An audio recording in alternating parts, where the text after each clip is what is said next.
Hey everyone, it's Louisa Tanner Munson from Feel Good Astrology and also Spiritual Portugal. And I'm absolutely delighted because I've got Robert Jardine with me today in the studio, or not in my studio, in his own studio. But I've got the chance to interview him. And the story, as it goes, is I saw him on a different channel about a month and a half ago. Was it about a month and a half ago when you were interviewed by Dr. Charlie Ward? I actually saw the interview and I loved it so much. And I went out to buy a book related to what Robert was talking about. And I was able to heal a condition that I'd had on and off for 30 years. And I was so blown away by it. And then when I noticed that we had a friend of a friend in common on Facebook, it just so happened that we kind of gravitated towards each other. And I was very lucky enough to get chatting with Robert and invite him on the show. So I'm really pleased to have him on. Let's bring him on in a minute, but I just want to tell you a little bit about him. So Robert, this might be a bit embarrassing, as I kind of talk about you, but it's hard, but we need to do this and I'm sure everyone will appreciate it. So what I'm getting, like, I've had a look at your website and it's talking about you having a really serious racing accident quite a while ago. And experiencing really profound difficulties which you needed to overcome, which put you onto a new path and a pathway of considering healing, and that you studied at the International College of Professional Kinesiology. You qualified through them, and it got you looking at different modalities like EFT, which is emotional freedom technique, and hypnotherapy and things like that. And all of this has kind of led Robert to the 5 biological laws, which he's going to talk about today. And now, Robert, are you a full-time practitioner working with clients? How is that? I'm kind of full-time. I've got a small holding, and myself and my partner, we've got a 19-month-old child now, so that takes up a lot of time, and we're trying to develop this small holding in the north of Scotland into well, at the moment we just got a house that we rent out, but I'm going to put yurts up and we're hoping to make it a bit of a place to come. It's a lovely place, and maybe it will keep developing into a place of healing. That's what I'd like, and my partner too. So that's the dream. Let's see it happen. It sounds like a really good dream. So welcome to the show. So you got into this really through needing to solve your own problem or your own condition.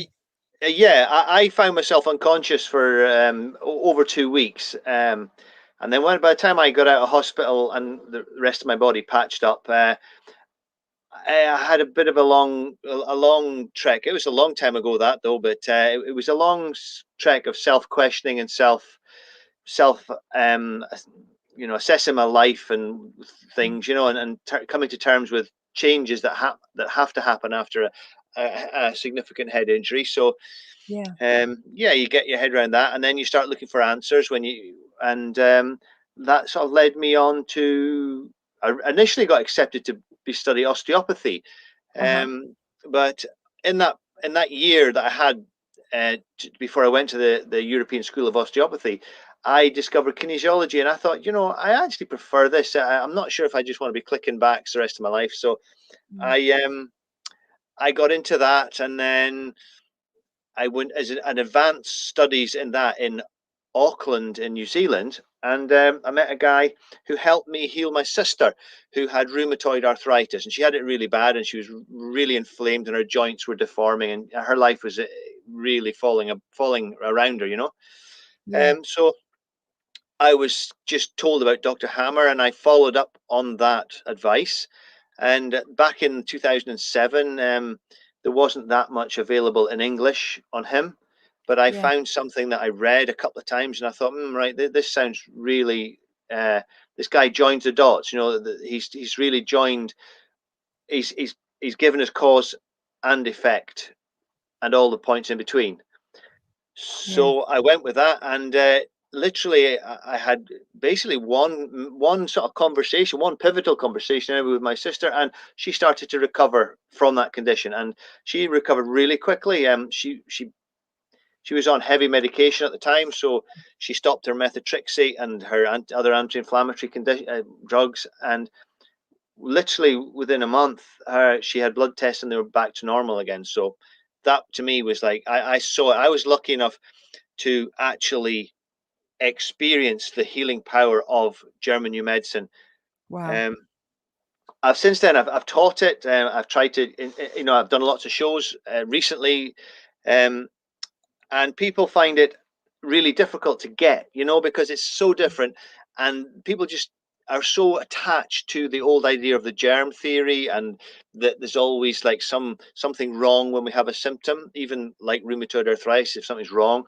But it's so people are so attached to that they identify themselves with it. And with the latest virus sort of thing that's going around, the thing, whatever you want to call it, people are so attached. Even the non-believers think it's some kind of bioweapon, and it's there's an attachment to a concept of a virus which in reality doesn't deserve to be there. There is no virus.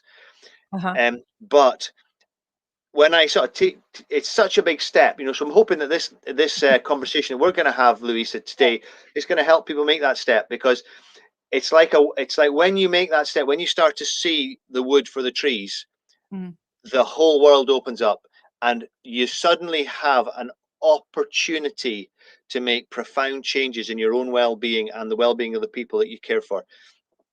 And it's why we're, it's to me, it's like the Holy Grail. I found it, and I want to tell everyone now. Well, I mean, that's the wonderful thing, isn't it? When you find something that works, and then your eyes open to this new reality, and it kind of blows you away, and you're just like, oh my goodness, it's so simple, and yet we've been told all these things that go against that. Of course, you want to share it. And I would like to, I think it's amazing that you found it and it's your holy grail. And I'd love, in this interview to share this, and also to look at some of the attachments that people do have, and try and work through them, with the people. We've actually got quite a few listeners watching us already. I'd like to put a shout out to them. So big hello to everybody that's joining us today. Hello. We've got Jeffrey Granville, who's joining us from, is it Seattle? Is that right, Jeffrey? Are you in Seattle at the moment? Thank you for joining us. I really appreciate that. Jeffrey's another healer. He healed his son through mindfulness, which is incredible. That's a whole other story. We've also got Ian Dixon joining us. I'm not sure where you're from, Ian, but I know Ian would like to share something with you and possibly get some help. We've also got a shout out from Expats Portugal saying congratulations and good luck with the good life. So that's all very nice. So please do let us know where you're from. And also if you've got a question for Robert, because whilst we are talking and unpacking all these theories and this new German medicine idea, which you probably haven't heard about, or you might have heard similar bits from, but never been able to put it all together. Whilst Robert's sharing that, we can also start, feeding in some questions and getting some help and support. There's nothing worse, is there, Robert? When you feel absolutely at your wit's end, you're feeling less than what you normally feel. You don't have the energy, or you've got symptoms, and you feel like there's nothing you can do. There's nothing worse than that. So I'm really grateful that you're here today. So it was 15 years ago then that you came across Dr. Hammer's work. I worked it out 2007. If my I thought that was too much, but how time flies. My God. Yeah, 15 years is a long time. And so you're saying like the old idea, that the idea that everyone has is this germ theory. And you've learned that there's this new theory, based on Dr. Hammer's work. So I understand that there's 5 biological laws is it for healing or for the body? I can't remember how to. Okay. So Dr. Hammer's work, he was able to define 5 biological laws which are at play in every and all cases of disease. Okay. Everything except physical injury or severe poisoning or severe starvation. So, and even with starvation, these mechanisms come into play, but there are other mechanisms. But out with those three things, these 5 biological laws are at play and controlling the body to create all symptoms. And these symptoms are given names in medical dictionaries, which range from candida to cancer.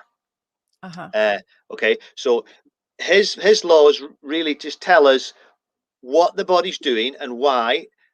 And it's like giving us a compass, because if we suddenly know why the body's doing something, it gives us options. The worst thing in the world, if you're unwell, is to not know and not have control. Those two things are devastating. If you don't know what's caused it or what to do, and you don't feel any control over the situation, you've got no way forward. You're just vulnerable. But what Dr. Hammer's work does is we suddenly know if we have a symptom, all we need to do is identify that symptom, and then from then on you can work back through your biology to why the body's doing it. And then you just got to track your symptom back to when it started, and you can work out then what's caused it. And all of a sudden you've then got something practical to do that will change your symptoms for the better. Yes. So it's incredible. Before we go any further, I just want to put this particular banner up just so everybody knows. This is just to cover yourself and me. This interview is for educational and presentation purposes only. All views expressed are opinions. That's just to, I guess, to cover us. So we don't have people saying, "Oh, I'm a doctor." Woo. But what I heard when you were talking on the Charlie Ward show was that there are these 5 biological laws that you're going to go through in a minute, and the other thing that is a key component of these illnesses or diseases arriving and manifesting is a trauma or a shock. Is that right? Yeah, that's right. Yeah. So my understanding, and I'm going to kind of put it in real layman's terms and then feed it back to you if it's okay. Yeah. My understanding is that we go through our lives and we each experience shocks or traumas to our system at certain times, just as we go through life. That's kind of what happens. And when we experience a shock or a trauma, it's registered somewhere in our brain as a special event. Is that right? What do you call those events? Well, what happens is we have a conscious mind which deals with stuff in life. Okay, so somebody knocks on the door just now, I'll tell them to go away because I'm busy, right? Or something like that, right? We deal with stuff, right? The conscious mind deals with it. But if something happens that is significant to our biological well-being, right, and we're not prepared for it, it catches us on the wrong foot. Yes. And if it is significant to us, or specifically if it's significant to our biological brain, which is known as the psyche.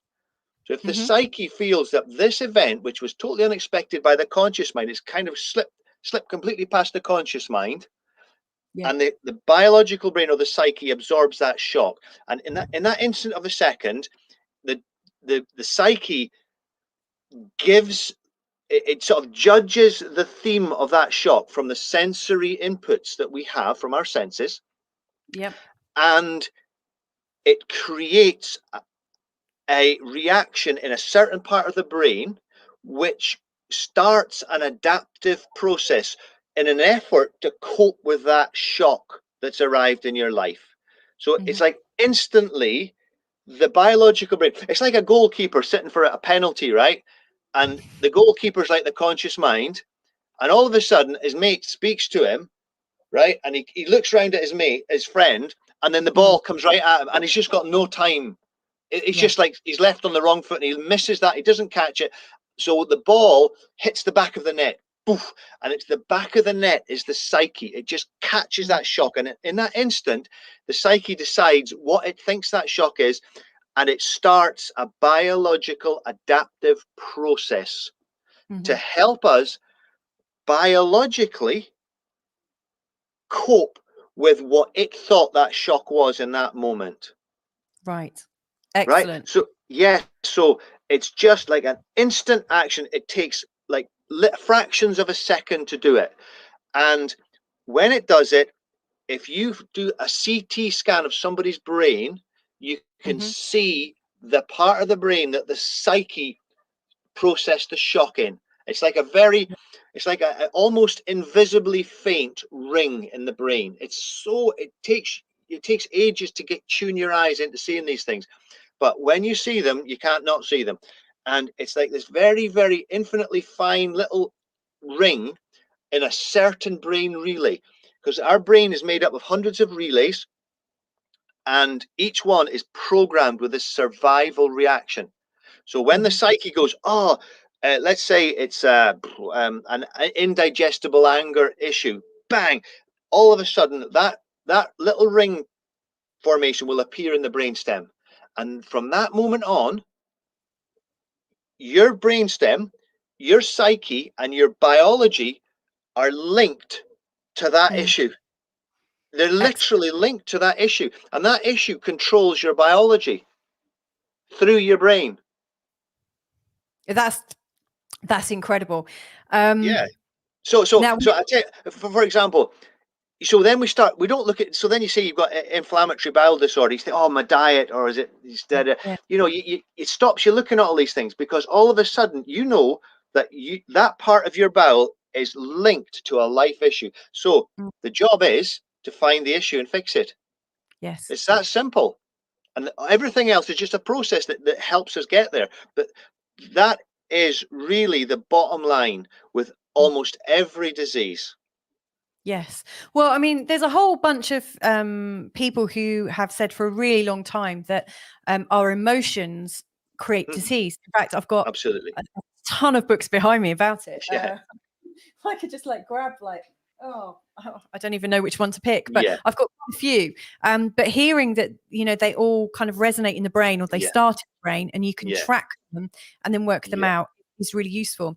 Now, we've got quite a few really interesting questions coming up, and I'd like to come to them in a second. So I just want to say I am going to come back to you, I promise, Julie Boo and Jeff and Ian, with all the things. Oh, and hello, Chris.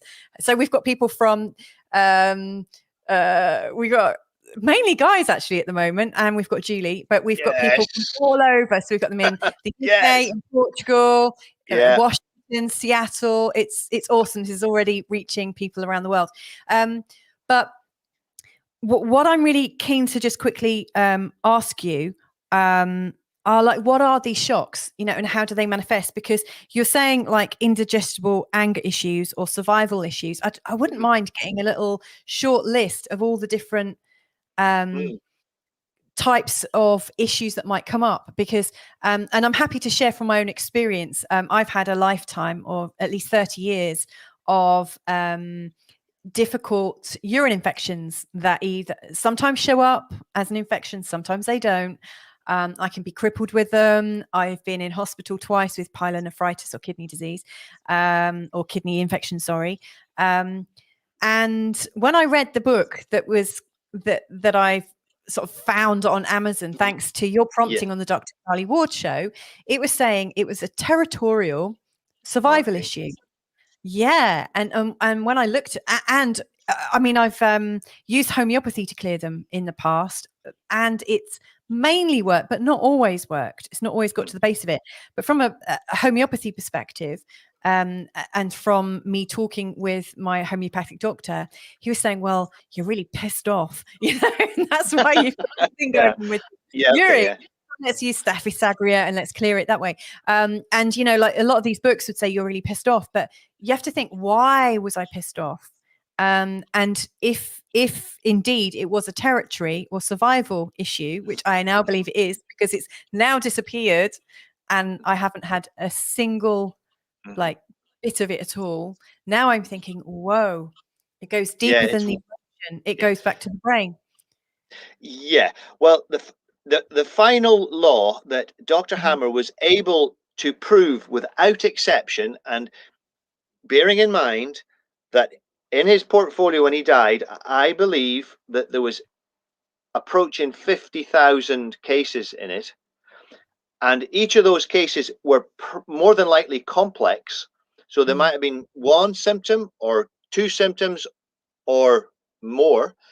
So if you just look at the number of symptoms that he was able to plot in the brain and connect up to the body and life, right? It's phenomenal. It's, you know, at least 100,000, if not double that, right? And it's 100% correct in every case, right? So it's not been wrong at all, not once. And his final law that he is able to put down as a scientific law that is never, it's always right, okay, is that your body is, well, it can be summed up in these words: there is no such thing as disease. Okay. And what he means by that is that every symptom that you have is a symptom of your body adapting, or your mind, or your body psyche complex adapting to help you cope with a life situation. So therefore, to call it a disease is wrong. It's actually a symptom of adaptation for a life issue, real or perceived. And it's mediated through a brain relay, which has now been identified precisely with photography. Yeah. And you can even plot what stage the process is at by looking at the brain scan. So you can tell if that conflict is resolved or unresolved. Yeah. Clear as day. And so therefore, your condition, the one that you told us about, you got to ask, okay, so how was my body trying to help me, right? And it turns out that Dr. Hammer has given us that information. And with your case, it's called a territorial marking conflict. Every mammal, or I shouldn't say every mammal, but I'm thinking of, like, I live on a farm, so there's dogs about, right? Yeah, we got chickens, we got dogs. Yeah, yeah. All sorts So in Portugal. the more advanced species have a territory. They mark their territory with urine. It's the way it's done. Yeah. So if we have a territorial marking conflict, the body says, well, I'll help you. So what it does is, when that conflict is active, do you remember I said about the goalkeeper, and he's not ready and the ball goes past him, hits the net. So the net gets activated, bang, it's a territorial marking conflict.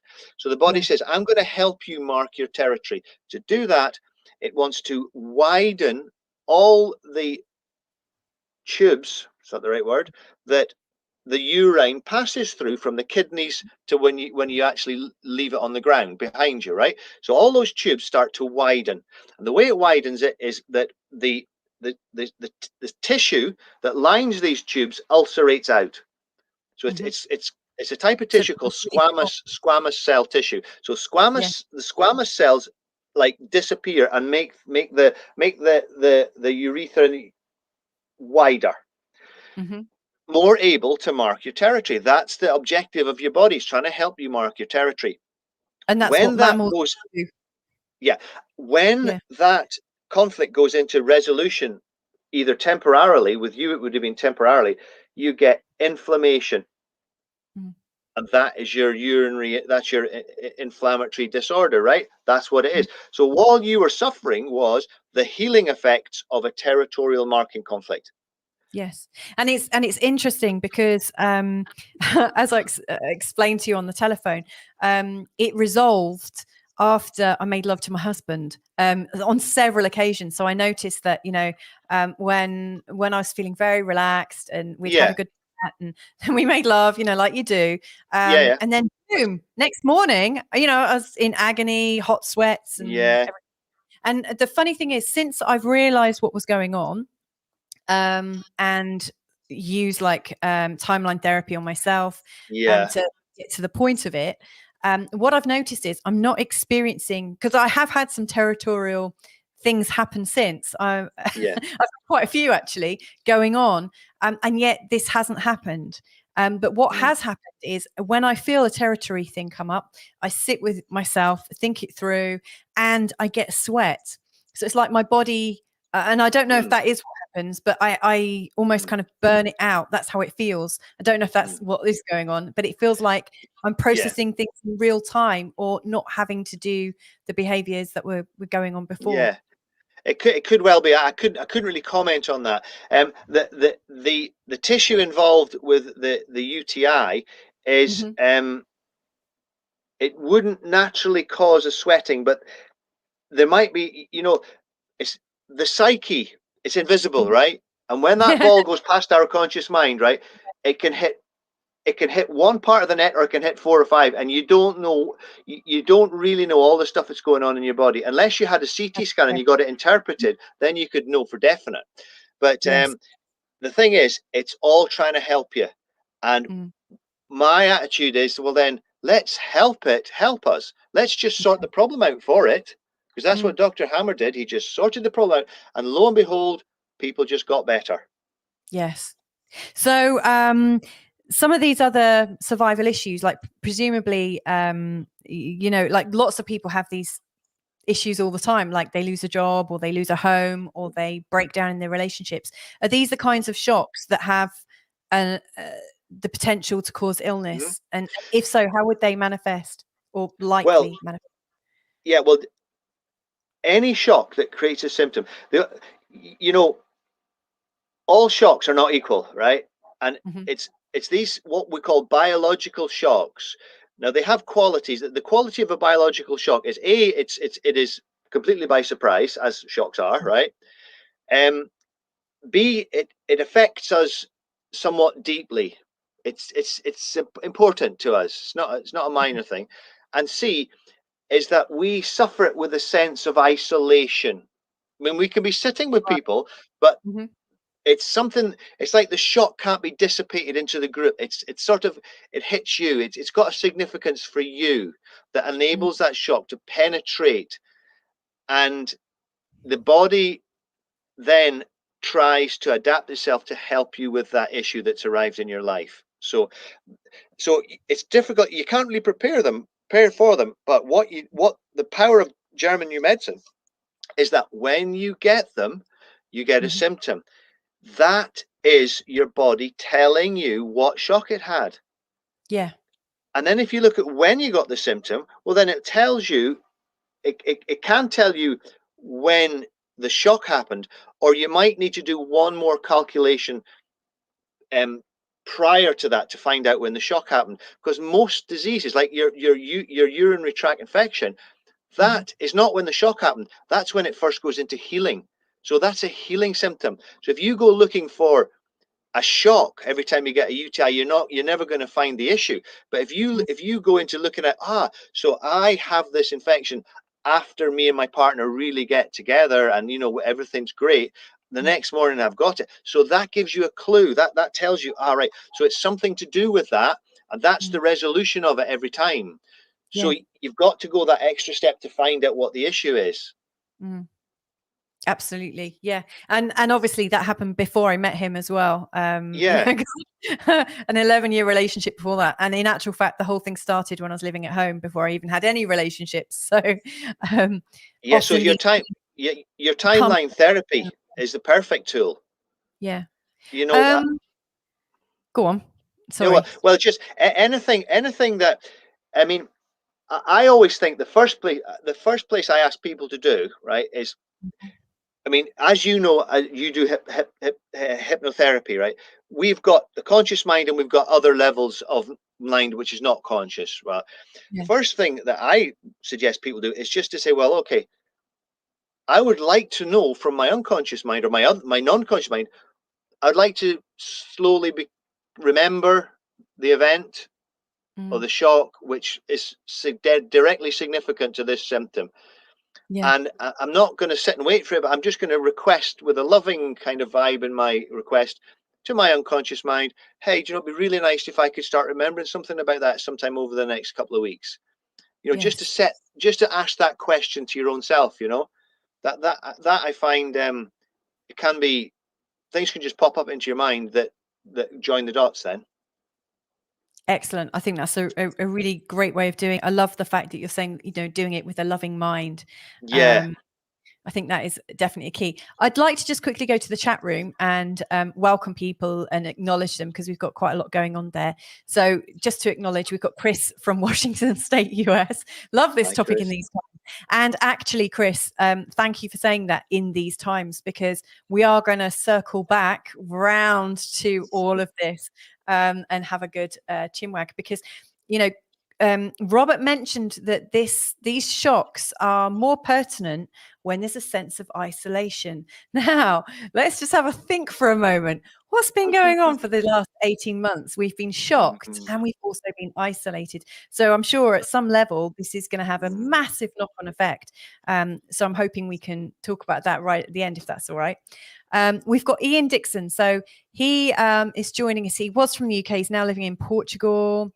And he's sharing with us that I suspect my Parkinson's disease is not a disease at all.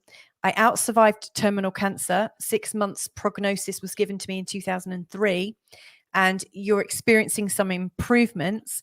He's also added in, I've witnessed some Parkinson's symptoms in clients and myself during regression work.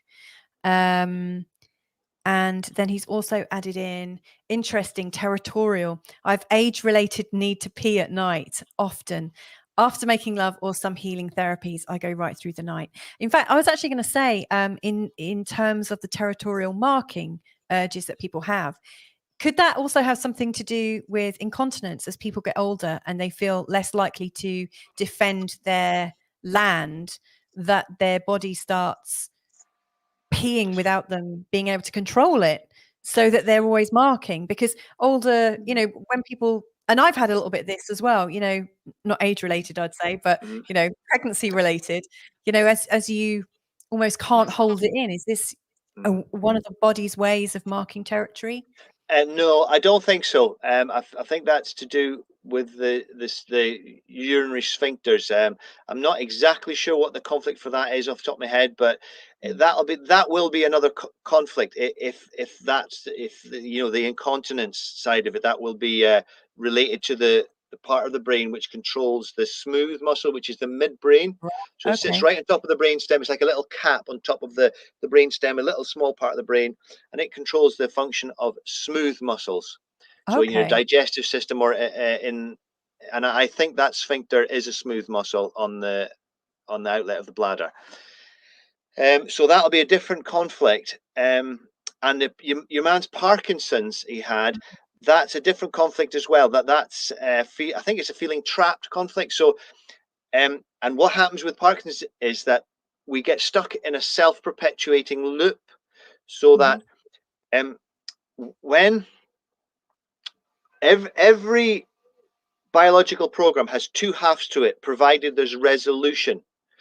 So, and this process can happen extremely quickly.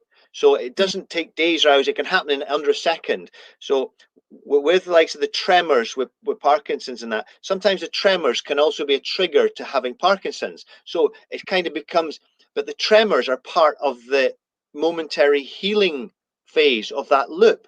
So it's almost as if the healing phase recreates the trauma of having Parkinson's, and then it just goes and keeps going around. You get the tremor. So breaking out of that, pardon?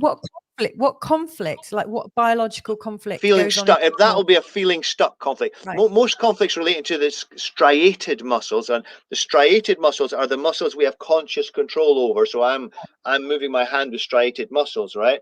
So that is feeling stuck or not able to hold on to somebody or something. It's like it has a relevance to our ability to move or to ability to hold on to things. So that's the way that the person's psyche perceives the stress, and then it starts a biological process which, if it was allowed to run its course, would have at some time in our evolutionary past would have been beneficial to us.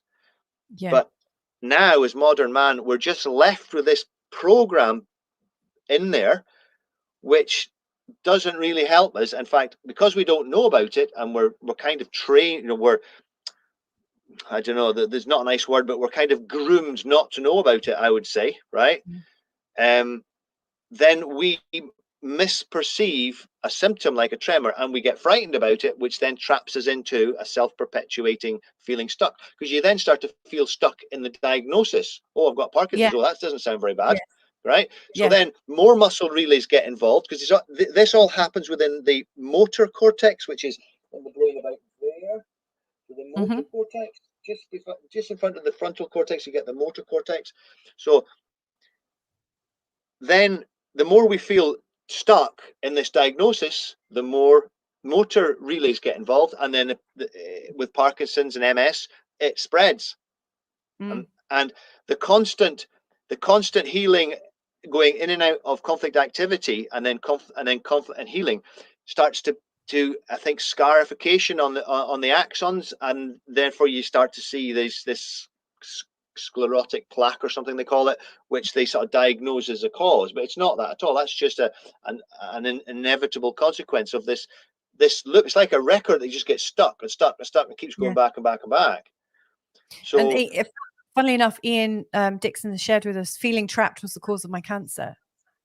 So there's obviously a theme of entrapment. It could have been. Before I could actually totally agree with that, I would actually need to know exactly what cancer it was, and then I could tell what the biological conflict was, what the psyche suffered, which is what Dr. Hammer gives us. Yeah. Excellent, because I mean, I'm aware that there are a multitude of different types of cancers, all originating in different parts of the body. And in fact, when I was reading the book based on Dr. Hammer's research, it mentioned the shocks and the traumas of surgery, and also I think it was in this one, or it could have been on another book I was reading actually. But when you have a biopsy, that is in itself another shock. Yeah, an attack. Yes. Funnily enough, when you were talking about feeling trapped, I actually know somebody who had a very serious skiing accident, and I mean, I'm not going to name him, but I'm going to phone him up after this and talk to him. But he had a very serious skiing accident and was stuck down a crevice or a crevasse or whatever they're called, like that, with a broken arm or something for many hours, and didn't know if he was going to get rescued or not. And for the ever since I've known him, for about 12 years, has had MS and is in a wheelchair, and and is actually kind of trapped now. And about self-fulfilling prophecies, I was told when I was 16 that I had ME, or chronic fatigue syndrome, and it is a self-fulfilling prophecy. I went to an ME clinic in Wareham Hospital, where I was shown like people wheeled out on stretchers and in wheelchairs, and they said, you never get over this. This is what you've got to look forward to. Well, not quite like that, and you don't think that there's anything else you can do about it. Now, Ian shared with us he had a malignant melanoma. Does that make sense to you, or would you have something to add on that? That's a skin cancer. I believe, my opinion, okay, because I'm talking about cancer, and that's something we have to be very careful these days, because it's illegal to go curing things. Yeah. Right. I mean, what a funny thing to, I mean, that's just odd. Like, but I think that for every cure they made, rather than rewarded for keeping people on. I think a melanoma is a healing symptom. So part of the 5 biological laws, the very second law that Dr. Hammer gives to us, is that every biological adaptive program, which is started when the ball hits the net, when the program starts, it has 2 halves, provided there's resolution to the issue. So when the issue becomes resolved, you enter the second half of the second part of the process, which is the sort of normalization process. And I think that melanoma, I think they usually show up on the second. I could be wrong there. I need to check that with my references, but it's why am I saying that? Yeah, it's squamous tissue, and it's necrosis in the active phase, and then cell augmentation during the healing phase. So that would be diagnosed in the healing phase. That usually you might see a mark on the skin, which might get diagnosed. But if you have like a cancerous lump or something growing on the skin, then that would be the second phase. So that in itself, as strangely enough, all cancers that are not adeno or adenoid cancers, everything else is a healing symptom. Right. So, you know, most, like 90% of all breast cancers is a healing symptom. The issue is resolved. The woman's breast swells up, becomes inflamed and red, hot. That's because it's getting better. Mm. The last And thing so that if the we last left thing a woman, if we left pardon? the process, it's possible that it would rectify itself. I mean, I've heard from lots of different types of healers that we kind of go into a cancerous phase and out of it. You know, like our immune system is an active process. It's something that's happening all the time, and we are getting ourselves in and out of balance all the time. I mean, I judge things from my periods. Like when I'm menstruating, if I have lots of pain and lots of blood, to me, that's an indication that I'm out of balance, because I know when I'm really in balance, I just flow very easily, no pain, no real symptoms. So, you know, that's my time to look after myself a bit better emotionally and physically. And so if we're kind of flowing in and out of better health, that totally makes sense. We've got Jeffrey Granville saying, I love the net metaphor. So thank you for sharing that. I want to go back to Julie Boo. So Julie Boo, I don't know where you're from. I'd love to hear, but you're saying, is the cause of the type of the disease or condition related to the chakra in which it begins? From No, your I from don't your think so. The cause of the condition is directly related to the brain. Really, the brain really controls all processes on the body. So there's no such thing as an infection of bacteria or fungi. Every bacteria in the body and every fungi in the body is under the control of the psyche, and the psyche uses. I mean, you know, these organisms were on the earth an awful long time before any living creatures other than them was on the earth. We grew up. We grew out of them, and they are part of us. And our body, our psyche specifically, uses these organisms to run the body and to especially to heal it. So these organisms actually become activated always in the second phase of the two-phase process. So like somebody who gets candida, they think, well, I've got a candida infection, right? A I've candida infection. But do that. no. Let's just put the biological laws down, right? It's a shock that's caused an adaptive process, and it's got two phases. You go into the second phase of that and you get the removal of the adeno cells within the vaginal area. Okay, that needs fungi. Hence the body says, get down there and get rid of this, because I've now gone into healing over that emotional issue. Yeah. You see? And you said it's an emotional shock that causes candida. What kind of emotional shocks might they be? It a whole candida.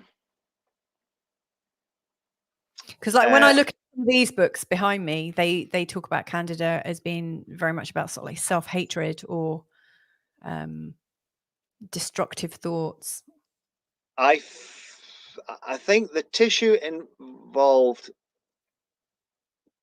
I'm not sure. If I said, I'll be guessing. I know Okay. it'll be controlled by the brain stem, and I know that most of the brain stem is to do with the digestive system, which is generally focused around a thing called a morsel conflict. It could be a procreation conflict. Uterine, because the prostate and uterus are controlled from there as well. In fact, they're the bang on the center of the pons. So it'll be a procreation type conflict, right? And in the conflict active phase, there's cell proliferation of adenocells, and then in the healing phase, there is cell removal through the use of fungi and bacteria, or simple bacteria called tubercular type bacteria.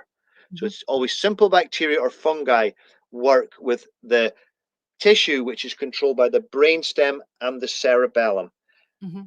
So the question for somebody who has an ongoing candida thing is, okay, and I'm not, I don't want to sort of quote things if they're not bang on right. So I'm not sure exactly of the conflict, but that's the theme of it. And if you get in touch with me, you know, we can find out exactly what that theme is, or you can buy the book that I suggest. I didn't send you a link to that, but you can send people a link to that book, which will tell you in there. I remember you holding up a big old book, and I tracked it down on Amazon, and it was like 70 euros or something.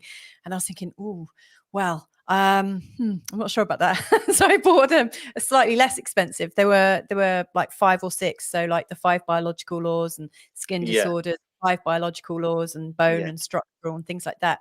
But having got the one that I got, I'm now going to invest in that 70 euro one. Why don't you? What the best thing to do is go to that website at www.free-new-medicine.com, and you can get it for nothing. Oh, really? Let me just create one for that one. www. What is it? And then it's free-new-medicine.com, and all you have to do. I've got a non-UK. Oh no, where's my hyphen? I've got a Portuguese. We've got a new Portuguese. Oh my goodness. I'm gonna have to type it out. A Portuguese keyboard that I can't find the hyphen on. Free hyphen. What is it? New-medicine.com. Okay, so I'm just going to put that on. So if you want to try and get it, the address is www.free- don't write it, use it, new-medicine.com, and then you can also donate, I'm sure, if you want to. Now, Julie Boo was also sharing. I am a nurse in the US, and I see so many people with bowel issues that have many emotional issues, and it's kind of common knowledge, I think, you know, that people have trouble letting go of their shit. You know, they kind of hold on stuff. I mean, that might be more of a new age take on it. That's, you know, that's a kind of Louise Hay take on it, and some of the books behind me. But I'm sure it kind of links in, because our language is formed around our experiences, isn't it? That's how we get next. Jeffrey has said it's an event specific biological marker, an emotional snapshot of our perception of the event. Now I'm thinking, is that a question? Is an event specific biological marker an emotional snapshot of our perception of the event? So, you know, we're having an event, and it's being kind of photocopied into our brain. Is that what it's like? Well, it's a shock, deeply felt, isolative shock, which has a significance to our biological well-being. And in the moment it's perceived, it starts a process with a specific brain relay or multiple brain relays, because it can be perceived in the psyche can perceive one shock in 4 different ways. You can end up with eczema and an IBS with the same shock, right? So, and I mean, the body, the way I think it, the way I make sense of this wonderful scientific work is that the body is then linked to that event, and the CT scans are the cast iron proof that the brain's involved with all disease, and the brain is controlling all disease. Yes. Because so the emotion is just one end of that equation. The other end of in the middle is the brain and the psyche, and on the other end is the life event as perceived, your perception of the life event. And as a therapist, that gives us power, you see, because you know something, it's your perception of that event. You know, sometimes you can't change the event. Maybe somebody died. You can't bring them back to life to get rid of your bowel cancer. No. But your perception, your relationship with that shock can be changed. And that's where the freedom comes from. That's where we can get control back. So what we're really coming to the sort of like crux of this is that we've got the old idea of germ theory and how disease occurs, and then we've got this new theory that actually could give us freedom. Like in from my own experience of being diagnosed with chronic fatigue syndrome, which by the way I've recovered from completely. Yeah. It's not an issue. Even though I was told it was forever, it's not. The old idea that you have something and it's from a germ and you're done for, or you can treat it with antibiotics or something like that. Or there's this new theory that is you can deal with your emotions, you can learn about the shock, you can take back your power. So this is the territory that we're going into. Yeah, and it's not a theory. It has been proven 40,000 times. Well, it really is. There is nothing theory about it. And when you know that, and when you realize that in medicine, everything, the most basic premise of medicine is the germ theory, and it's called a germ theory. It is a theory, and it is entirely and completely incorrect. So, as has been proven by Dr. Hammer's work. So, it does. It's like, for example, your chronic fatigue. Well, if you have a condition called adrenal fatigue, adrenal fatigue, the conflict. Guess what? What do you think the conflict would be in having adrenal fatigue, being completely exhausted without energy? What do you think conflict would be? I don't know. I can tell you what was going through my mind at the time, because when it flared up, I was having thoughts of paralysis. I was saying, I don't know how to proceed. I don't know what I'm doing. I don't know how to take the next step. I don't know. Okay. Ad infinitum.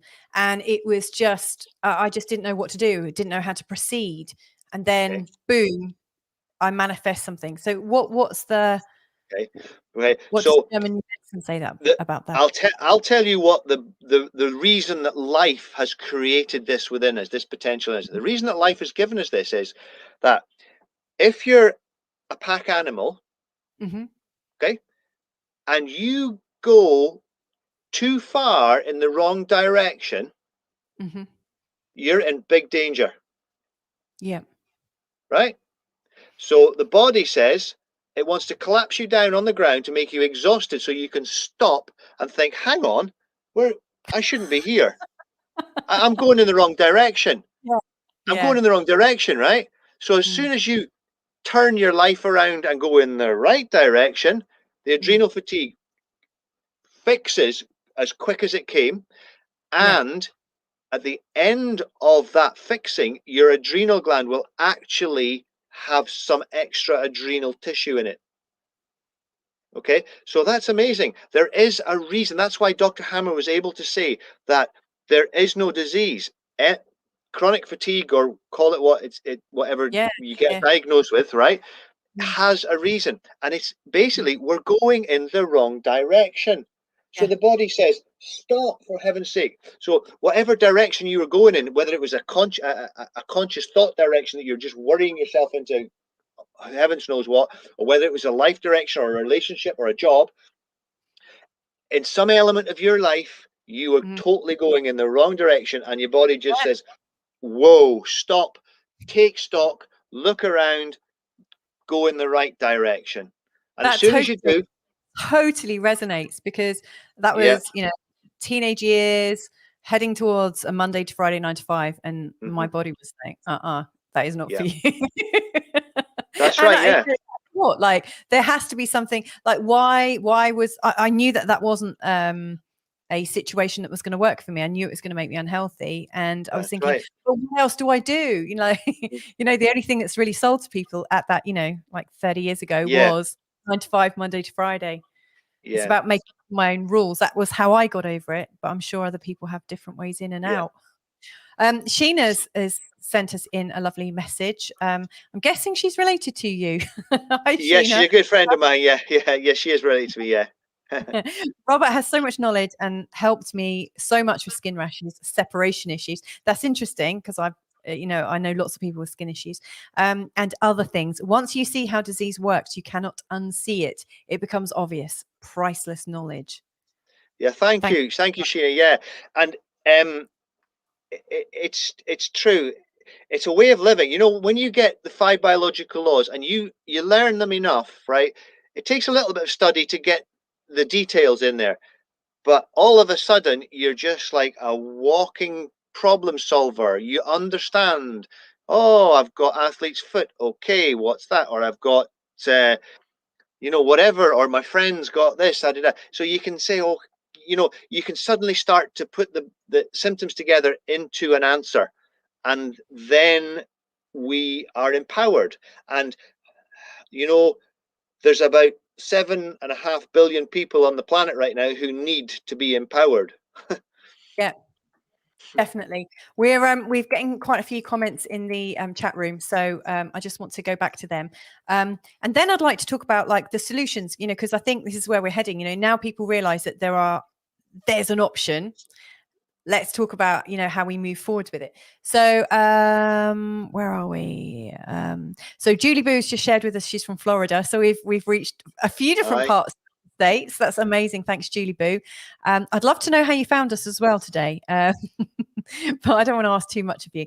What is going on in our bodies when we take medicine and it clears up, like an antibiotic for UTI? Is it bypassing some part of the process? That's a really interesting question, because there have been times when I've taken antibiotics, even when the doctor has said it's probably not going to work, because I'm giving it to you out of desperation, because you've got the symptoms of a UTI. What's going on? Is that are we just entertaining the mind while the body does what it does? No, you see, remember the fourth biological law is that the psyche that is in control of all microorganisms that live within our organism. So the psyche controls the activity of bacteria and fungi. Now, a UTI, there could be, if it's deep enough, there's going to be the activity of bacteria involved with the healing process, which creates inflammation and discomfort when you urinate. Well, if you stop the healing process temporarily with antibiotics, you start to feel a bit better. Yes. But yeah, your body will kind of recover without the bacteria, but it wants to use bacteria to do that. So the antibiotics, there's two ways which drugs tend to make things appear to be better. And it's this. Most diseases, right, which are not, happen as a result of a healing. So they're in the second phase of the two-phase process. So they're healing symptoms. So the job's done, but your body's trying to heal, and you get a temperature, and you get a sore throat, and you got sore heads, and you're sweating at night, and you think, oh my Lord, I've caught something, right? You've caught the dreaded, right? And it's not. The body's actually in healing. So if you take antibiotics, it will kill the activity of the very organisms that's doing the healing, and you will start to feel better, because healing needs increased temperature. It needs you to sweat very often. It needs you to lie down and do nothing, so it makes you very tired, and it makes you hot, right? All of these things are needed for the extra metabolic activity needed in the healing process. So if you take something that kills all the bacteria, well, yeah, you're going to start to feel a bit better, because they're not able to do the job. But the other way that medicine heals us is that it's a little bit techy, but I'll just go through it, right? We have an autonomic nervous system. It's the nervous system which controls the body unconsciously, right? It controls the organs and the tissues, and it's how the brain, it's one of the main ways that the brain regulates the body. So it's got two halves. It's like a wire going to your kettle. It's got like a blue and a white, or whatever color, whatever country you're in. It's always got two cores, if not three for Earth. But forget the Earth. Just say it's got two cores in it, right? So has the autonomic nervous system. It's got the sympathetic branch and the parasympathetic branch. Now, when we have an active conflict, as in the goalkeeper was caught off guard, the ball hit the net, the body's registered the shock, and the biological process is proceeding, This is mediated by the sympathetic branch of the autonomic nervous system. So the sympathetic branch is now dominant and stays dominant until the issue is resolved. If it's a significant shock, it will disturb your sleep and you'll be waking up at 3 a.m. Right? You'll not sleep. You'll be pacing the floor. You'll be waking up thinking about the issue. That's what it's for. Okay. If it's not such a significant shock, well, then it won't disturb your sleep. But nevertheless, your sympathetic branch of the autonomic nervous system will be mediating the processes of adaptation to help you overcome that shock. Right. When we resolve that shock, it swaps and the parasympathetic branch becomes dominant. The parasympathetic branch causes us to feel tired, to rest, to get a temperature. It facilitates everything that's needed along with the bacteria and fungi. It facilitates a natural healing process. So the parasympathetic branch, which is also called the vagatonic branch of the nervous system, the two halves, right? Well, when you take drugs, okay, let's say you've got a conflict activity of something going on, so your sympathetic branch is up there, and then you resolve the issue. So you go bang to this parasympathetic branch goes up, you start to feel sick. So you take drugs to heal this healing. Drugs force the autonomic nervous system to reverse somewhat. So basically, drugs stop us healing. They stop the healing process. So you feel better. Right? So if you've got a flu, which is a full-on healing process, you take a drug, that your body reacts to that by under stress. So it sets the body in stress mode, which reduces the activity of the very thing that's healing your body. So you feel better, but you're not actually getting better at all. You're just reducing the symptoms of healing. Does that make sense of it? Yeah, totally. Absolutely. Absolutely. And I think we're going to get some more comments in here. There's quite a lot going in, actually. So, for instance, Jeffrey Granville saying, this is fascinating. It resonates with everything I practice. I think he'll probably have some more to say, because I know he talks about the parasympathetic and the sympathetic. So I'm sure Jeffrey's got some more to add.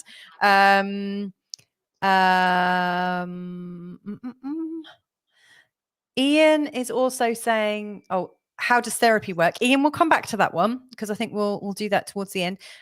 He's also saying the reason for dopamine deficiency, is that new direction as well? Or we can come back to that at the end if you like. I don't know that. I don't really answer that question. That's dopamine.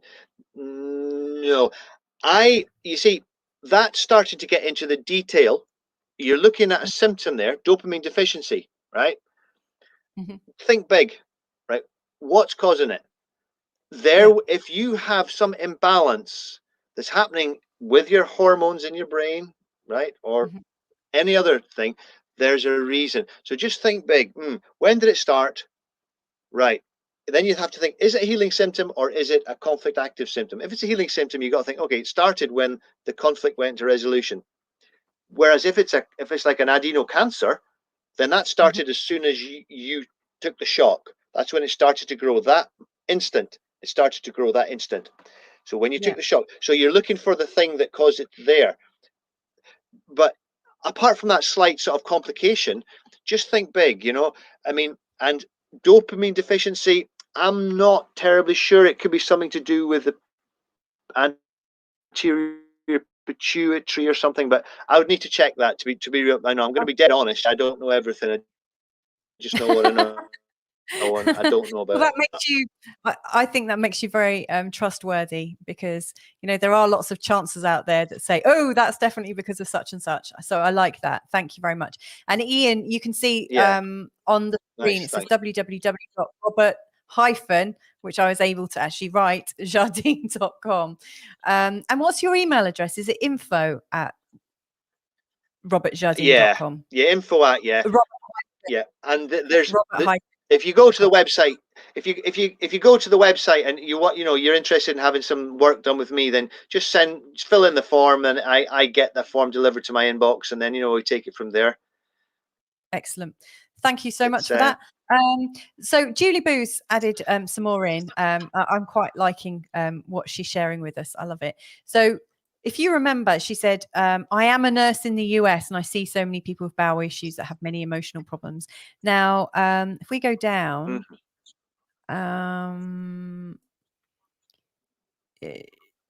she also shares, I've been feeling like modern medicine was doing more harm than good. So this is a nurse saying that. So I really appreciate your frankness there, Julie. I think that's amazing. And thank you for saying you were guided to me when you were looking for answers. So I'm glad you've managed to catch me live. And I really appreciate you being here. And then Julie's also added, this is the perfect conversation for me to watch. I agree that medicine does more harm than good. This makes so much sense. So, it's great to hear that, we've got someone with medical training, from a really sort of like traditional background who is also seeing the sense of that. Yeah, it's fabulous. I'm just my heart. It makes my heart smile. It does. I just love that people get it. And just on that note, I think she said it was bowel. She sees a lot of people with bowel conditions. So bowel issues that have many bowel emotional issues. Yeah, it is. I mean, the general theme, which is common to a lot of the relays to do with the gastrointestinal tract, is a indigestible morsel conflict, like as if we've swallowed something into our lives that we cannot process, and it gets stuck somewhere down the system in our mind, right? In this, specifically in the pons of the brain, which is sort of in there. Okay, so it gets stuck in the pons, and the pons, it gets stuck in a specific place wherever the psyche feels is most appropriate for the digestive system, and then it can start one of 6 different processes to try and help us digest that life morsel. And they range from adenocarcinoma to bloating, right? Depending on which part of the digestive system is activated. If it's the muscles, the smooth muscles, then you're going to get bloating. If it's like the adeno cells which line the bowel, then you're going to have either a secretory type cancer growing, and a secretory type cancer are like little cauliflower buds, right? And an absorptive type of cancer, it grows like a flat skin on the inside of the intestine. The reason for the body doing that to us, because remember the 5th law is everything is trying to help us. Well, all the body's trying to do is increase the surface area that can absorb the indigestible morsel. It's beautiful sense. It's the most beautiful thing in the whole world. So we just need the bottom of what's going on, or the roots. Yes. Okay. Yes, and the further down the digestive tract it goes, right down to the rectum, is the more disgusting, or the more anger, the more sort of horrible, like nastiness is in the conflict. Whereas opposed to the top, if you're the duodenum or the jejunum and up here, the conflict's got a different flavor, not a good word, but a different theme to it, right? And the anger isn't so horrible and insipid, right? It's more of a kind of open, happy anger, but it's not that happy because it's giving you some condition. But and just to let everybody know, because I helped a lot of people with Crohn's disease and IBS and such, right? The symptoms of inflammation are always in the healing phase. So when the absorptive cancer, the thin extra few cells which line the duodenum, the jejunum, the ileum, right? When the brain follows, because I said the body's connected to the issue. When the issue goes away for a holiday, the body goes into healing. And how does it remove this tissue? It uses our friends, the bacteria. They cause inflammation and digest that tissue away. You get inflammation. You go to the doctor, he says, oh, you've got inflammatory bowel disease. Well, all he's looking at is a healing symptom of a life issue. Yeah. And the trick to healing it is to figure out the issue and resolve that issue. And then the body will go through one more cycle it will go through one more inflammatory cycle, which is basically getting rid of the stuff once and for all. And then the issue will be digested by your mind, by your soul. And physically, your body goes through a major, episode of diarrhea, gets rid of it all, and then you're back to normal again. And that's how you cure an inflammatory bowel disorder every time. Wow. And that just sounds so simple and beautiful. I love that. I really want to come to Fiona Worrell now. And then I think we should start wrapping up, because we've been at this for over an hour now.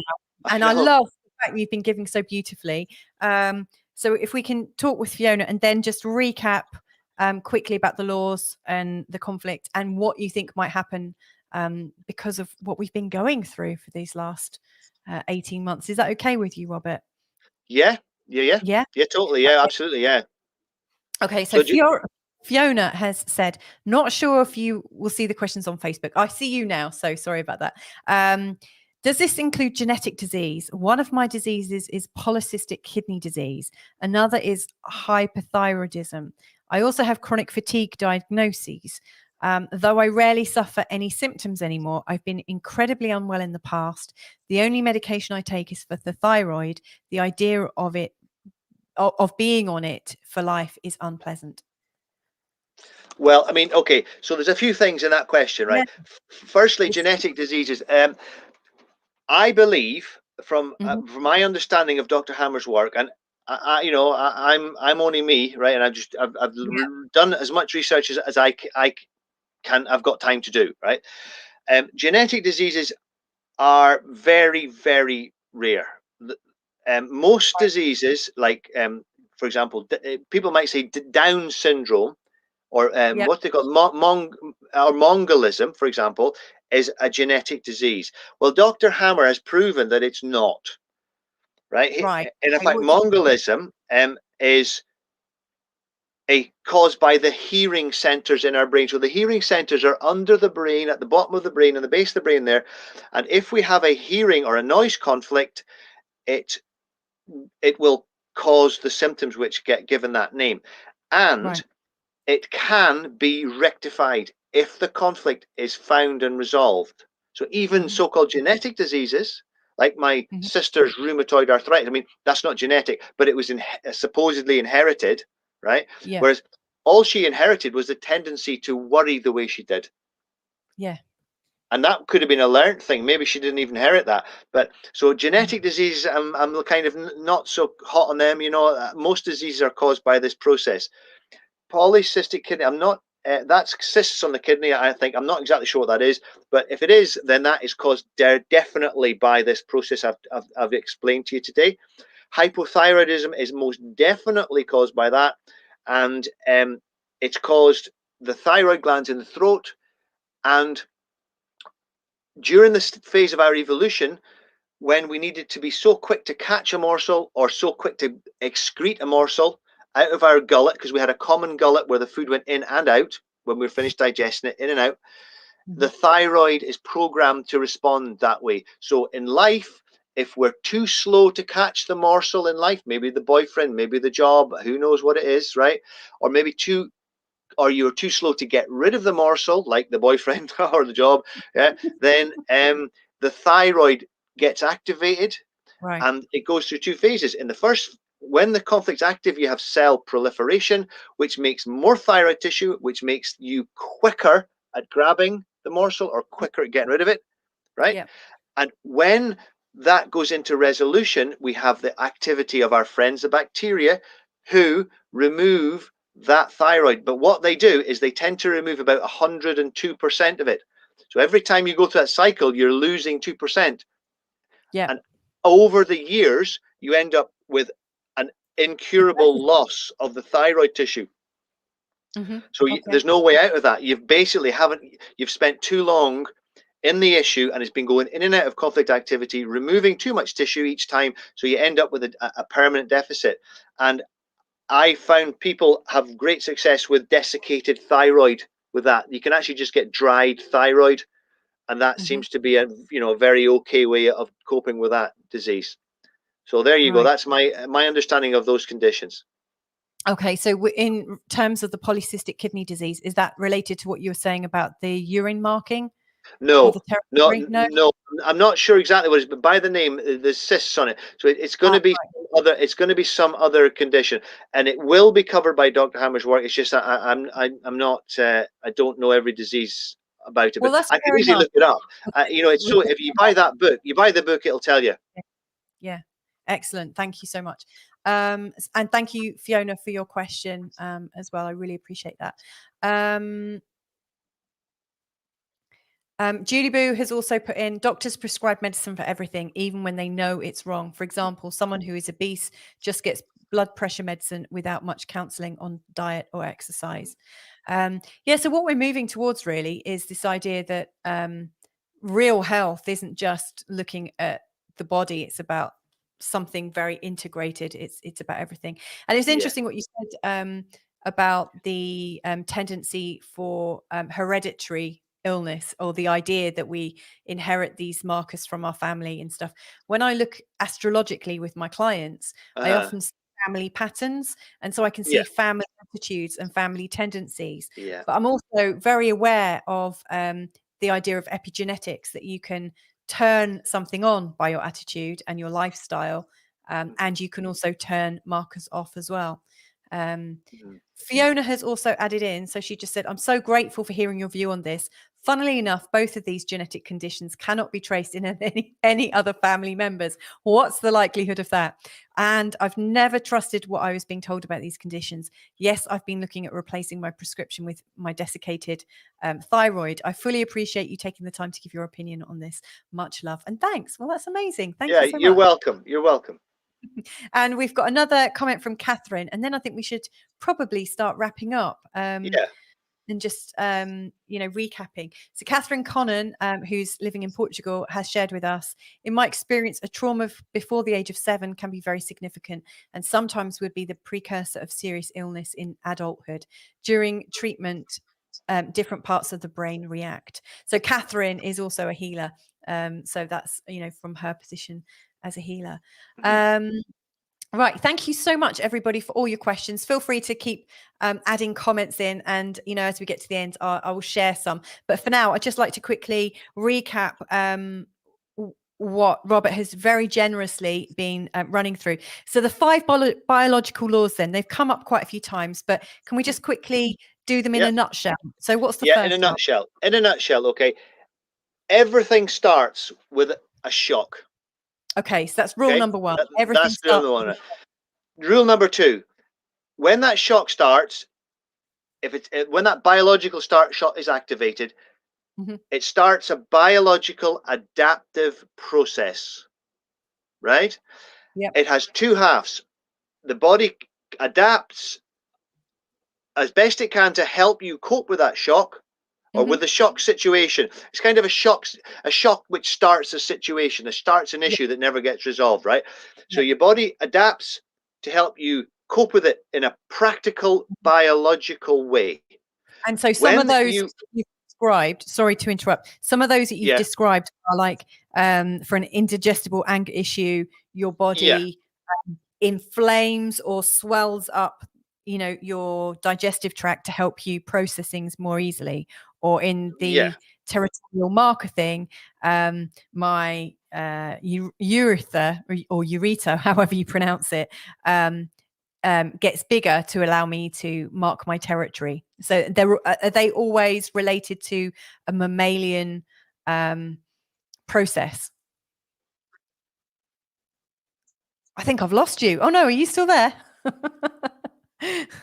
Oh no, Robert. Yeah. You're waking up a little bit. Okay. You're breaking there. Yeah, I'm still here. So I'm listening to you if you can hear me. Okay. What's Well, I'm only getting some.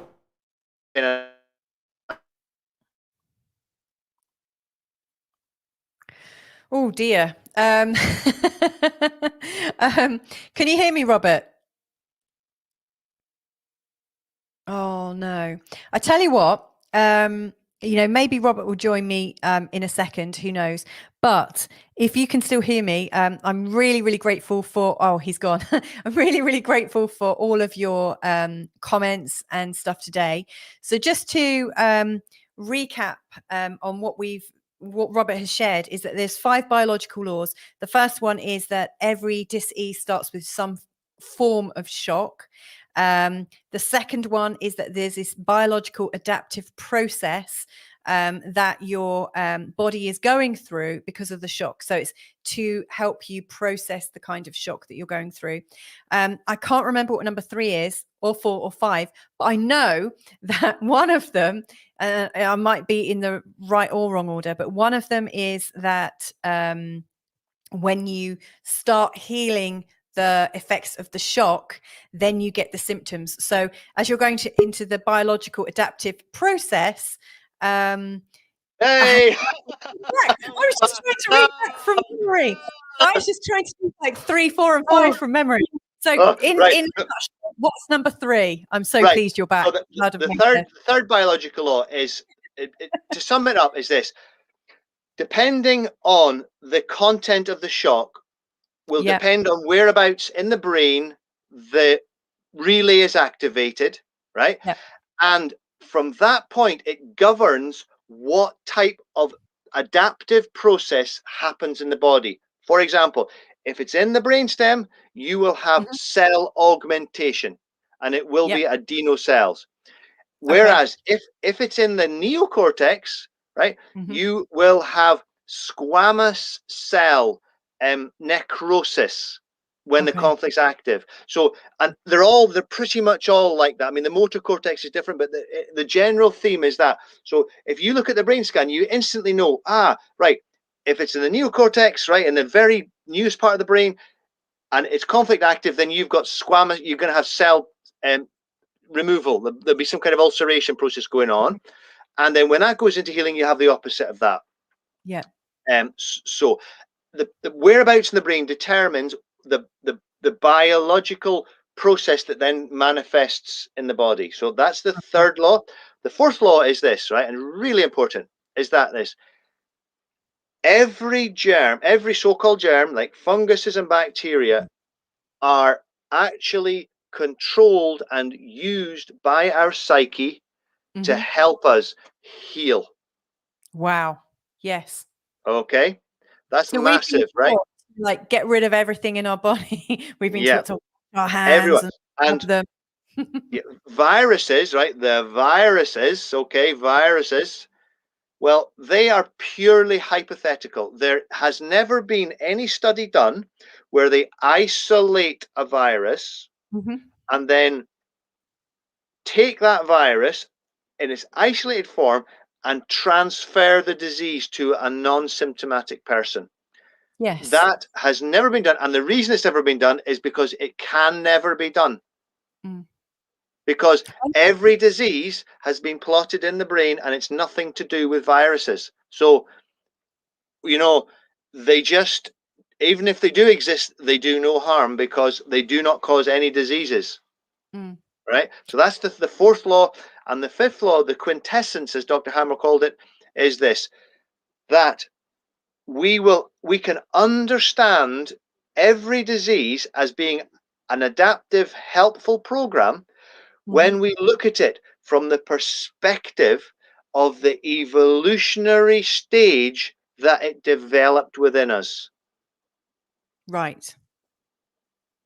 They all made perfect sense then.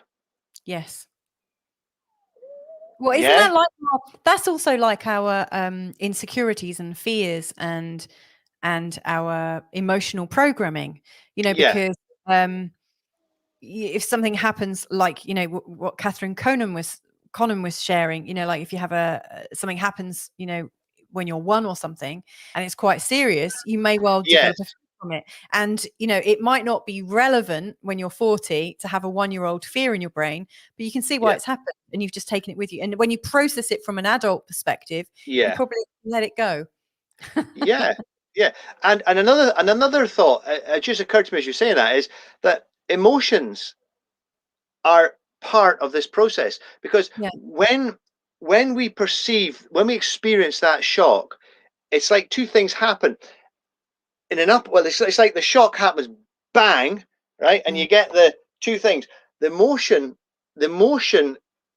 is created by the biological brain, and it activates the conscious mind to do something, run or fight or love, or you know, whatever it is, right? And at the same time that the emotion gets activated, the body gets activated down below.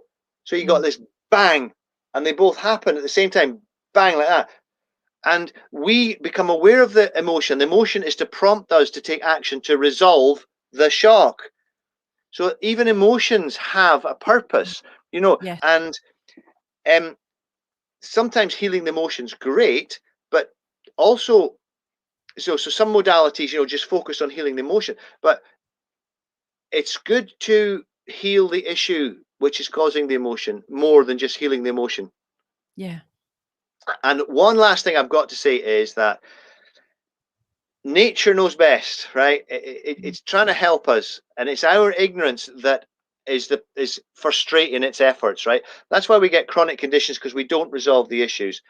And we all have issues all of the time, and cancers come and go. There's not one person alive that's not had at least one cancer, if not half a dozen cancers in their life, right? They just come and go, come and go, come and go, right? The cells proliferate when you're angry about some issue. You know, like say you didn't get the promotion at work and you're really angry, and you're really angry for 6 weeks, and then you let it go, right?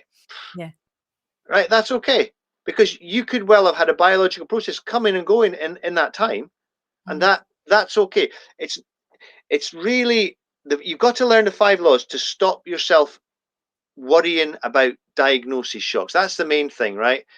Because presumably when somebody gets diagnosed with cancer, that is in itself one of these massive survival shocks that then that's what causes most secondary cancers, is the diagnosis of the first one. And that's why in the book that I read, it said animals don't get secondary cancers. That's right, exactly. Because if they go to the vets, they don't hear the vet, they don't understand the vet saying, "Oh, Patch here has got cancer," so he doesn't know to be happy. And what's even more beautiful is that the secondaries always have a significance, because the 5th law is everything is trying to help you. So if you tell a man you've got bowel cancer, you've got a big lump of bowel cancer in your bowel, well, you'll know it's a secretory type, it's cauliflower shaped size, so you'll know what type it is. You know, I would, right? So you got this, but in that moment the guy goes, "Oh my lord, that sounds pretty bad," and his biological brain says, "Oh, I could starve."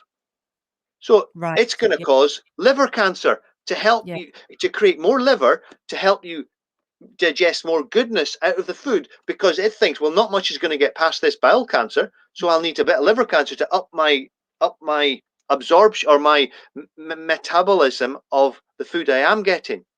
And the most common secondary cancer by a country mile is lung cancer, and guess what? It's a death fright. A death fright. Yes. How about that? Interesting that you said that a death fright comes to the lungs, because presumably the big shock that we're all going through right now, or lots of us, the ones that are fearing for their lives and who are living in isolation and separating, and all of these different things to stop the idea of dying, they're going through a death fright. No, it's not. No, they're not. They're going through what's called is a territorial fear. They fear the virus is going to get them or their family. They fear the virus because they watch the television, right? So they fear the virus. So that causes the bronchial tubes in the lungs to widen, Because Yeah. what does a wolf do if it thinks that somebody's approaching its territory? What does it do? Needs to put up a fight or run.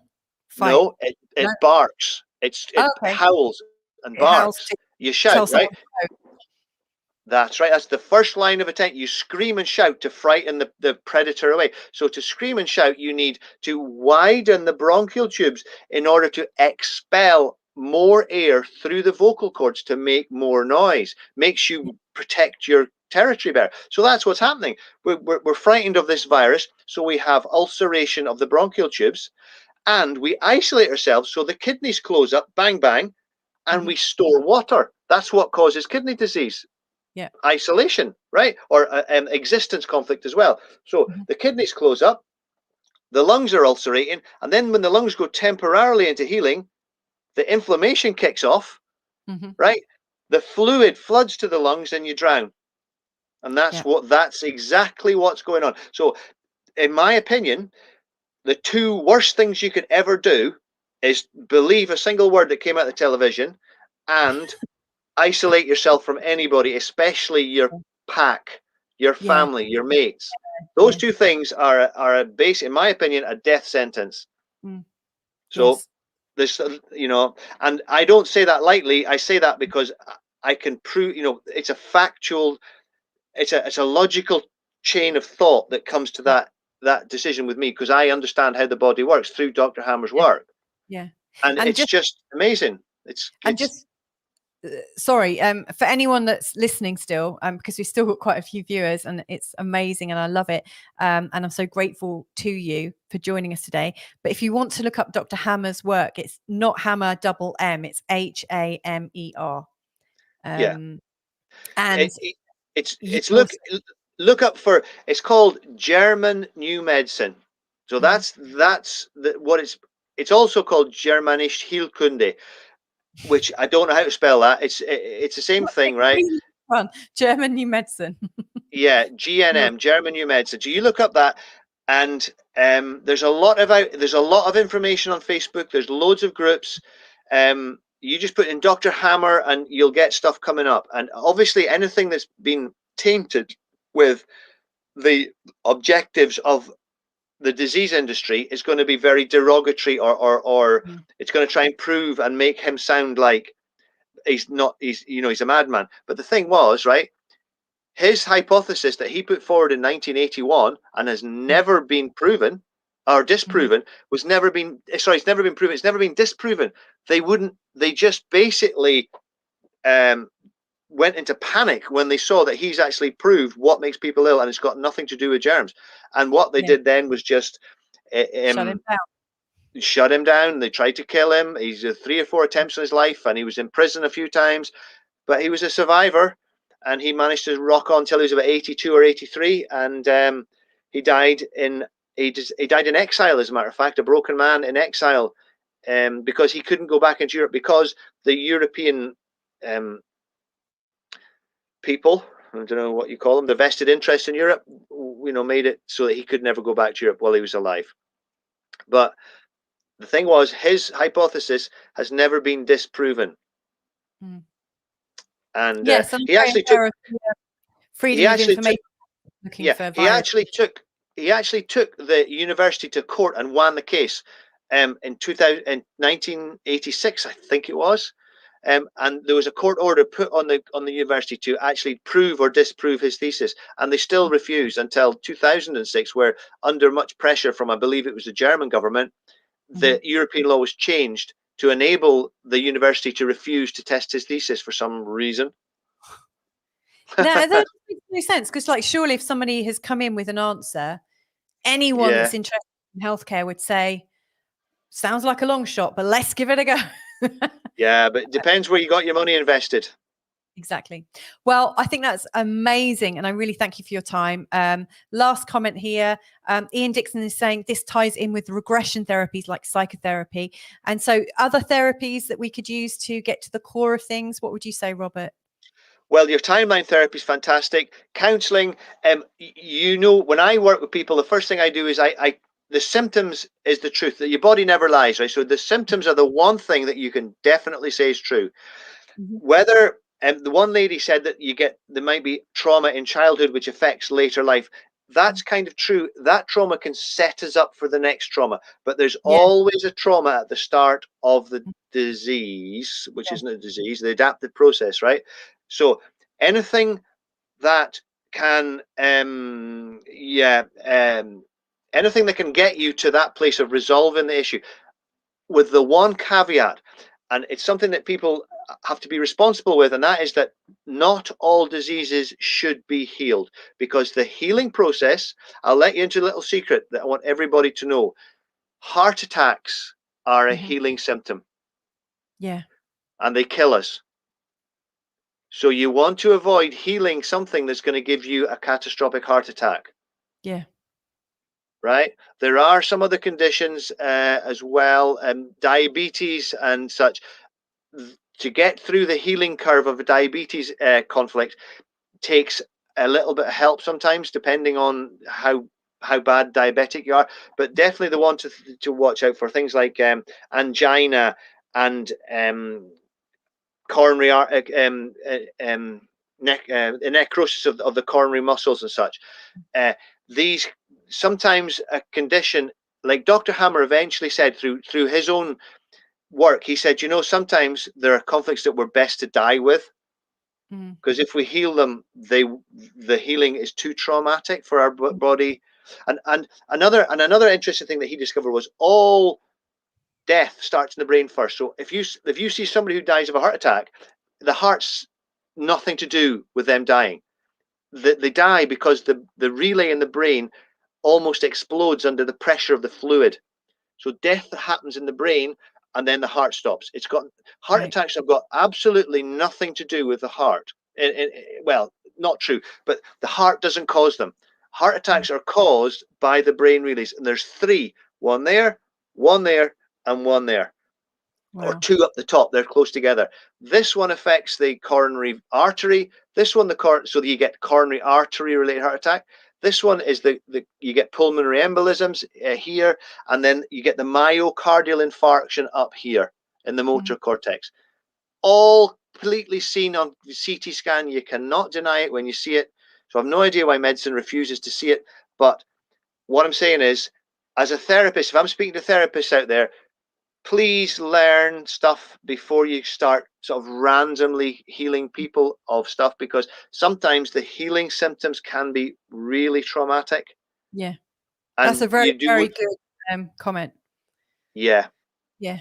So that's it, really. But apart from that, I mean, really, I'm talking about, and if somebody suffers significant angina for over 9 months, then you just want to move away from the issue that's caused it and just keep that issue going on the slow cooker. You don't want to heal that, because it's that specifically that relay in the brain, which is in the right temporal lobe, but just about where the ear is. That when that goes into the healing phase, what's called the epileptic crisis of that relay, epileptoid crisis, I should say, it does so much brain disruption that the heart can't cope with it, and you have you die of the heart attack. So therefore, doing Kiss of Life is pointless, because it's got nothing to do with, the heart's gone arrhythmia, the heart's gone all over the place to see that. I mean, if it's this one, the heart rate can actually stop. It can actually go down to 2 beats a minute, and you can live like that for 10 minutes, 2 beats a minute. Wow. And then if the brain clears, poof, you'll come back to life again, and you'll just wonder what's happened. You get diagnosed as dead. And that's why in the Middle Ages, here's a good one, here you go. In the Middle Ages, they used to bury people with their faces out of the ground, because oftentimes they'd wake up 3 or 4 days later. Wow. Because they were going through what's called an epileptic or epileptoid crisis. It's called the healing crisis. That's what an epileptic fit is. That's what an absence is. They're all healing crisis, right in the middle of the healing phase. And as a therapist, if somebody's got significant angina, then it's good that they just live with that, because if you heal the issue that causes that could be dangerous to their well-being. That's just a wee take home for therapists. Okay, that's absolutely fantastic. I can't thank you enough, Robert. And good. that has joined us today, and for anyone that joins us later on. Like I said earlier, if anyone wants to reach Robert directly, they can go to www.robert-jardine.com, fill out a form, and Robert will be back in touch with you. And yeah, and if you want to learn about it, you can go to www.free- not actually spelt hyphen, but actually a hyphen, new-medicine.com. You can also look up the 5 biological laws and Dr. Hammer and German New Medicine to learn as much as you can. And please do really listen to that last sentiment from Robert about the heart. Just want to just put on one more time, just so that everyone is really, really, like, we're not giving you medical advice here. We are literally, this is just for educational presentation purposes only. We recommend you do your own reading and, you know, and go forth peacefully, you know, and work with life in a peaceful way. So I hope that helps. So Robert, thank you so much for joining us today. I really appreciate the time that you've given to our audience and how you've gone through this with us. Thank you so much. I've just loved every second. I've done about four things on the internet lately, and this is by far the best one. You know, you've been so lovely asking me questions in the audience, and it just you know, I'm here. If you want to do it again, just get back to me, because there's a lot of information in there, and I would like to put it out there so that it becomes common knowledge, because that's what's needed just now. This so-called pandemic we're living in is, in reality, is a pandemic of ignorance. Because if we understood just these 5 laws, we realize that viruses cannot exist, and therefore they would never have had the emotional leverage over us to make us believe a single word of it, because it cannot actually be true. So we need to learn this, and I hope, you know, it's not difficult. If I can do it, because I wasn't a star at school, you know, if I can do it, and everyone can do it for sure. Excellent. Bless you so much. And yes, I would love to definitely talk to you in the future. I'd love that. Yeah. So thank you. Right, I've got to go, because I've actually got my own healing things going on right now, and I've got to speak with someone on the phone. So lots and lots of love to you all. God bless, and speak to you all real soon. Thanks so much for connecting with us today. Bye for now. Bye-bye.